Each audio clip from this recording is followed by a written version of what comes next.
নমস্কাৰ।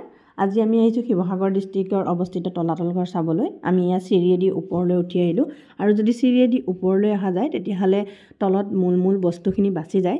বাচি যোৱা বস্তুখিনি হৈছে ৰাজভঁৰাল আৰু তলাতল ঘৰটোৰ ৰজা ৰাজেশ্বৰ সিংহই নিৰ্মাণ কৰাইছিল আৰু ৰাজমিস্ত্ৰীজনৰ নাম আছিল ঘনশ্যাম খনিকৰ। স্বৰ্গদেউ ৰাজেশ্বৰ সিংহৰ ৰাজত্বকাল হৈছে 1751 to 69। 17 বছৰ 7 মাহ তেওঁ ৰাজত্ব কৰাইছিল। সেই সময়তে তেওঁ তলাতল ঘৰটো এটা ৰাজপ্ৰসাদ হিচাপে নিৰ্মাণ কৰা হৈছিল। আৰু যে এইটো দেখা পাইছে এইটো হৈছে ৰজাৰ ঘোঁৰাশাল। ইয়াতে ৰজাৰ ঘোঁৰাবিলাক বান্ধিছিলে। ৱালত যে কেইটামান খুৰুং দেখা পাইছে সেই খুৰুংবিলাকতে প্ৰমাণস্বৰূপে হৈছে যে ঘোঁৰাবিলাক ইয়াতে বান্ধিছিলে। আৰু এইদি যদি অলপ আগলৈ যাওঁ তেতিয়াহ'লে আমি এটা মন্দিৰ পাম যিটোৰ নামাকৰণ কৰা হৈছে অগ্নিকোণ হিচাপে।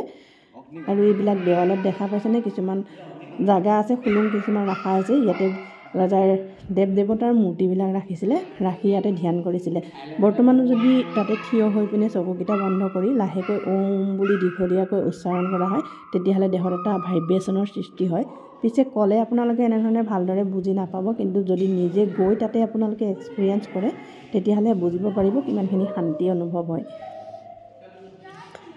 আৰু যদি এইফালেদি আগলৈ যাওঁ আমি এনেধৰণে 7খনকৈ দেৱাল বনাই থোৱা আছে।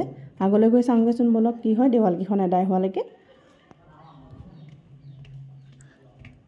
এয়া দেখা পাইছেনে? এইখিনিত আহি আপুনি ভাবিব ইয়াতে দেৱালখিনি এদাই হৈ গৈছে, কিন্তু নহয়, ইয়াৰ পৰা আৰু তেনেকৈ 7খন আছে। এনেধৰণে 3টা তৰফ বনাই থোৱা আছে। 7 × 3 = 21খন আছে এনেকৈ।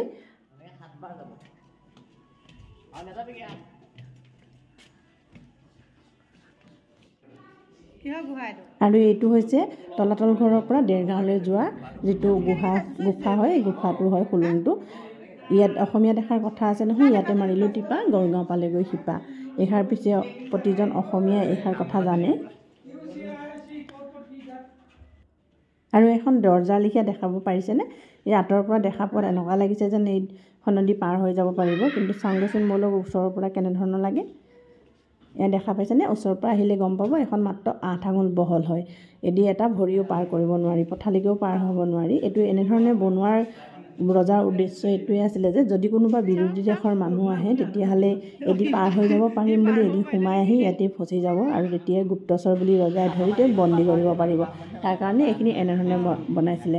আৰু যদি কেতিয়াবা তলাতল ঘৰলৈ আহে তেতিয়াহ'লে এইখিনি নোচোৱাকৈ নাযাব, মিছ কৰিব। আৰু তলাতল ঘৰটো যিটো নিৰ্মাণ কৰা হৈছিলে, নিৰ্মাণ কৰিছিলে ডিম আৰু বৰা চাউল, শামুক পুৰি সেনেধৰণে বনাইছিলে। আগৰ দিনত যিহেতু শামুক পুৰি পিনে চূণো বনাই খাইছিলে মানুহে, তাৰ কাৰণে ইয়াতে শামুকো ব্যৱহাৰ কৰা হৈছিলে। আৰু সেইটো হৈছে ৰাজভঁৰাল ৰজাৰ। আৰু ইয়াৰ পৰা এনেধৰণে যদি ভিতৰলৈ চায় তেতিয়াহ'লে এইটো ৰাণীৰ শোৱনি কোঠা হয়। এইটো যে দেখা পাইছে এইটো ৰাণীৰ শোৱনি কোঠা। আপোনালোকে কোনে কোনে তলাতল ঘৰ চাব গৈছে কমেণ্টৰ যোগে জনাবচোন। বাৰু আজি ব্লগটো মই ইমানতে সামৰণি মাৰিছোঁ। নেক্সট এটা এনেধৰণৰ ভাল ব্লগৰ লগত লগ পোৱাৰ প্ৰতিশ্ৰুতিৰে ধন্যবাদ।